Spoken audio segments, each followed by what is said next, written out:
Hello दोस्तों, मैं अंकित सिंह आप सभी लोगों का विजडम हब स्टडी पर स्वागत करता हूं। दोस्तों, इस वीडियो सीरीज़ में हम बहुत ही महत्वपूर्ण चीज़ों को देखते हैं और ये खासकर हमारे यूपीएससी 2021 के एग्ज़ाम के लिए बहुत ज़्यादा फ़ायदेमंद है। इसमें हम करंट अफेयर के साथ साथ स्टैटिक पोर्शंस जो होते हैं उसको भी अच्छे तरीके से यहाँ पर डिस्कस करते हैं। ये वीडियो आप लोगों को प्रतिदिन सुबह 7 बजे स्ट्रीमिंग के माध्यम से मेरे YouTube channel wisdom hub study पर उपलब्ध करा दी जाती है। ये जो वीडियोज़ है आप लोगों को यूपीएससी के अलावा CDS, RRB, railway, IBPS, MPPSC, state PSC, MPPSC, CGL, इन सभी एग्ज़ाम में ये ज़्यादा हेल्पफुल करेगा। आई होप, मुझे उम्मीद है कि ये वीडियोस आप लोगों को पसंद तो आएगा, साथ में इसे आप अपने दोस्तों के साथ भी ज़रूर शेयर करिएगा।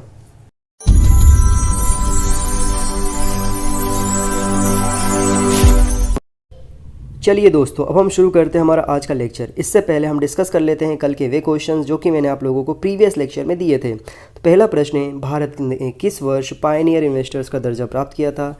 1987। इंटरनेशनल सीबेड अथॉरिटी की स्थापना किस वर्ष की गई थी? 1982। IUCN का पूरा नाम क्या है? International union for conservation of nature.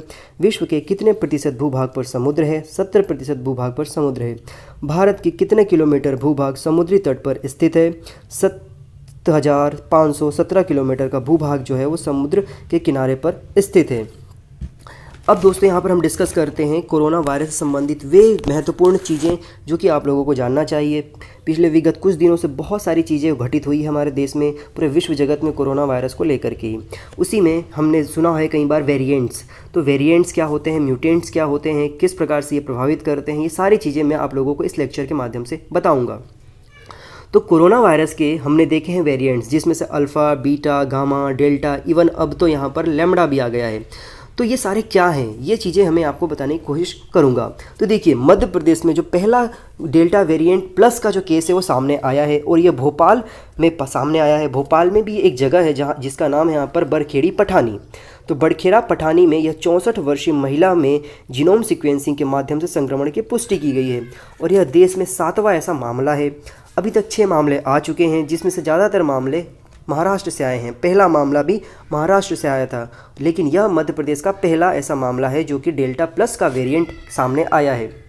तो देखिए, ये जो डेल्टा वेरिएंट है, ये तो डेल्टा वेरिएंट एक वेरिएंट था ही सही, इसमें भी एक नया वेरिएंट आ गया है जिसका नाम यहाँ पर डेल्टा प्लस वेरिएंट दिया गया है।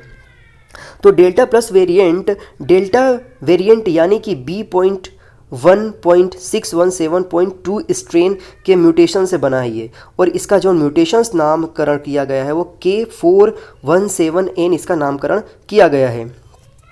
इसके साथ साथ यहाँ पर ये जो वेरिएंट है यह 2020 के अंत में भारत में सामने आया था।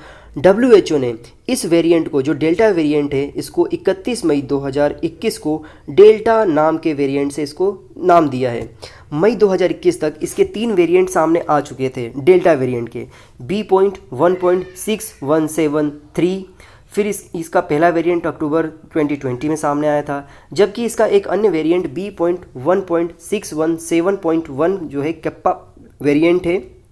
इसके बाद यहाँ पर एक अल्फ़ा वेरिएंट भी सामने आया जो कि B.1.17 अल्फ़ा वेरिएंट है, जो कि UK मतलब यूनाइटेड किंगडम में का एक शहर है जिसका नाम है कैंट, वहाँ पर सामने आया था। भारत में यदि कारण माना जाता है सेकेंड वेव का, तो वो यहाँ पर डेल्टा वेरिएंट को माना जाता है। फरवरी 2020 में डेल्टा वेरिएंट की वजह से ही पूरे देश भर में यहाँ पर बहुत बुरी तरीके से कोविड के केसेस सामने आने लगे थे और इनका जो संक्रमण दर था वह बहुत ही ज़्यादा अधिक था। इन सभी को देखते हुए वेरिएंट को यहाँ पर वेरिएंट ऑफ कंसर्न के लिस्ट में डाला गया। वेरिएंट ऑफ कंसर्न के लिस्ट में डालने का मेन कारण यह था क्योंकि इसका जो तेज़ी से फैलने का संक्रमण दर था वो बहुत तेज़ी से था और इसी के कारण पूरे विश्व भर में 44 देशों में बुरी तरीके से फैल चुका था ये। इसीलिए विश्व हेल्थ ऑर्गेनाइजेशन ने यहाँ पर इसको वेरिएंट ऑफ कंसर्न की श्रेणी में डाल दिया था। अभी तक जो यहाँ पर वेरिएंट ऑफ कंसर्न की श्रेणी में जो डाले गए वेरिएंट्स हैं उनमें अल्फ़ा है जो कि B.1.17 है, जो कि UK में पहला मिला था सितंबर 2020 में। बीटा है जो कि B.1.1351 है, जो कि दक्षिण अफ्रीका मिला था अगस्त 2020 में। गामा है जिसका कोडिंग नेम है B.1.128.1 जो कि ब्राज़ील और जापान में मिला था दिसंबर 2020 में। डेल्टा है जो कि B.1.617 भारत में मिला था अक्टूबर 2020 में। इन सारे के सारे जो वेरिएंट्स हैं इनको मई 2021 में WHO ने यहाँ पर वेरिएंट ऑफ कंसर्न की श्रेणी में डाल दिया है। अब यहाँ पे समझना ये होगा कि वेरिएंट ऑफ कंसर्न होता क्या है। तो वेरिएंट ऑफ कंसर्न की अगर हम बात करें, यानी वह वेरिएंट है जो कि तेज़ी से ट्रांसमिट होते हैं, गंभीर लक्षण होते हैं और एंटीबॉडी को चकमा दे सकते हैं। इन तीनों में से एक या अधिक गुण वाले वेरिएंट को यहाँ पर VOC में रखा जाता है। इसके बाद यहाँ पर समझने वाली बात ये होगी कि एक श्रेणी यहाँ पर VOI भी होता है। तो VOI that means variant of interest. तो VOI यानी वह वेरिएंट जो कि कुछ समय में दुनिया में कुछ या ज़्यादातर हिस्से में प्रमुख वेरिएंट बनकर उभर जाते हैं, ऐसे को यहाँ पर VOI कहा जाता है। तो इस प्रकार की श्रेणी में भी कुछ वेरिएंट्स को रखा गया है, जैसे कि यहाँ पर B.1.525 है जो कि UK और नाइजीरिया में मिला ये सबसे पहला केस, और दिसंबर 2020 में B.1.427 अमेरिका में मिला जो कि जून 2020 में मिला। B.1.128.2 जो कि ब्राज़ील में मिला अप्रैल 2020 में। फिर इसका अगला वेरिएंट मिला B.1.128.3 फिलीपींस में जनवरी 2020 में। फिर यहाँ पर आप देखेंगे B.1.526 अमेरिका में नवंबर 2020 में। फिर B.1.616 फ्रांस में जनवरी 2020 में इनका वेरिएंट मिला। ठीक है, इनमें अगर हम देखें यहाँ पर तो ये समझने वाली बात होगी कि डेल्टा प्लस वेरिएंट जो है अभी तक, ये कैसे पता चला कि ये डेल्टा प्लस वेरिएंट है। तो देखिए delta plus variant, delta variant यानी कि इसका नाम की अगर हम बात करें तो B.1.617.2 स्ट्रेन में म्यूटेशन से बना है ये, और म्यूटेशंस का जो नाम है वो है यहाँ पर K417N। ये जो नाम है इसका, ये डेल्टा जो वेरिएंट है उसके 63वें जीनोम जो है उसके म्यूटेशंस के साथ मिले हैं ये। और देश भर में डेल्टा प्लस वेरिएंट के अभी तक के 6 मामले सामने आ चुके हैं, और 7वां जो मामला है वो मध्य प्रदेश के भोपाल नामक जो शहर है उसके बरखेड़ी पठानी में 64 वर्षीय महिला में मिला है ये।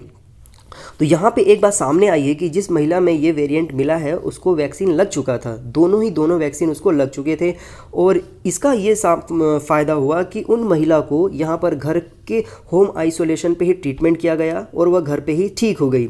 और इसका जो सैंपल है उस सैंपल को लेकर के NCDC लैब को भेज दिया गया हायर स्टडी के लिए, ताकि पता चल सके कि वेरिएंट किस प्रकार से ज़्यादा प्रभावित कर सकता है। हालांकि जो यहाँ पर एम्स जो दिल्ली है उसके जो डायरेक्टर है गुलेरिया, उन्होंने कहा है कि ज़्यादा प्रभावशील नहीं है। यहाँ पे एक चीज़ सामने आती है कि चलिए ये तो ठीक है, लेकिन ये कैसे बना डेल्टा वेरिएंट? तो डेल्टा तो पहले था ही सही, अब ये डेल्टा प्लस वेरिएंट कैसे बन गया? तो इसका जो एक अन्य नाम है डेल्टा प्लस वेरिएंट का B.1.617.2.1, इसे यहाँ पर AY.1 भी कहा गया है। ठीक है, फिर ये जो है ये B.167.2 स्ट्रेन के म्यूटेशन से बना है। ये म्यूटेशंस का नाम यहाँ पर पहले ही बताया है K417N है, और कोरोना वायरस के स्पाइक प्रोटीन में यानी कि पुराने वाले वेरिएंट में थोड़े से बदलाव होने के कारण इसने अपना कैरेक्टर बदल लिया, इसी कारण यह नया वेरिएंट सामने आया है। स्पाइक प्रोटीन की अगर हम बात करें तो स्पाइक प्रोटीन का एक हिस्सा होता है जिसकी मदद से वायरस हमारे शरीर में प्रवेश करता है और हमें संक्रमित करता है। K417N म्यूटेशंस के कारण ही कोरोना वायरस हमारे प्रतिरक्षा तंत्र मतलब इम्यून सिस्टम को चकमा देने में कामयाब हो जाता है। फिर यहाँ पर डेल्टा प्लस वेरिएंट पर अभी रिसर्च चल रही है, उस पर क्या विचार आए हैं अभी तक के वैज्ञानिकों के। तो वैज्ञानिकों का कहना है कि नए डेल्टा प्लस वेरिएंट पर मोनोक्लोनल एंटीबॉडी कॉकटेल भी अभी असर नहीं होता है। कोरोना की इलाज के लिए मोनोक्लोनल एंटीबॉडी थेरेपी का उपयोग किया जा सकता है और अभी तक कुछ सफल भी रहे हैं। इसी थेरेपी में एक ऐसी दवा का इस्तेमाल किया जाता है जो संक्रमण से लड़ने के लिए शरीर में प्राकृतिक रूप से बनी एंटीबॉडी की नकल करती है, और यह उससे जाकर के जो प्रोटीन स्पाइक होती है उसको चकमा देने में सफल हो जाती है।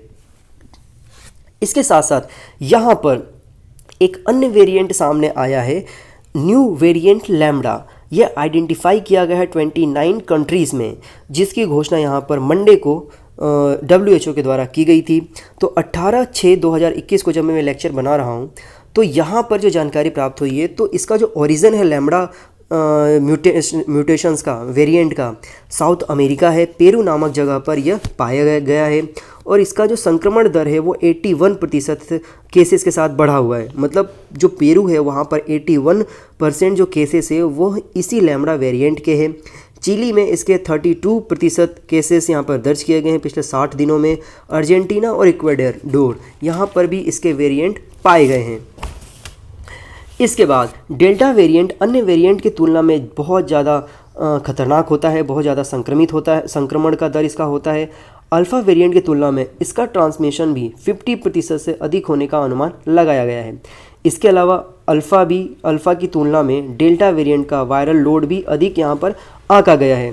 तो ये सारी की सारी जानकारी है जो कि अभी तक alpha, beta, gamma, delta, delta plus और लैम्बडा इन सब के बारे में यहाँ पर सामने आई है।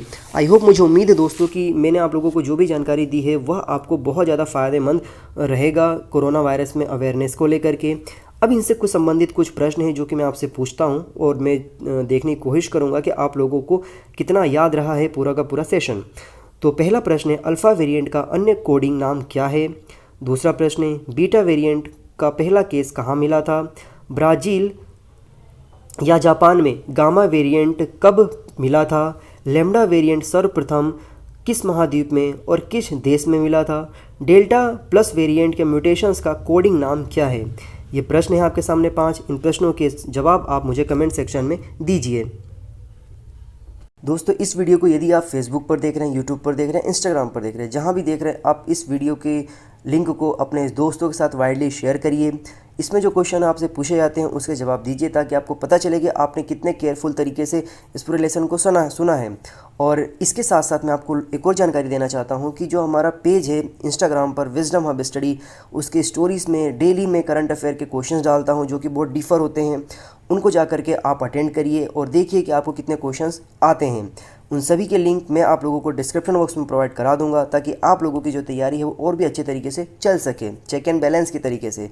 चलिए फिर से मुलाकात होगी। Have a good day. जय हिंद, जय भारत।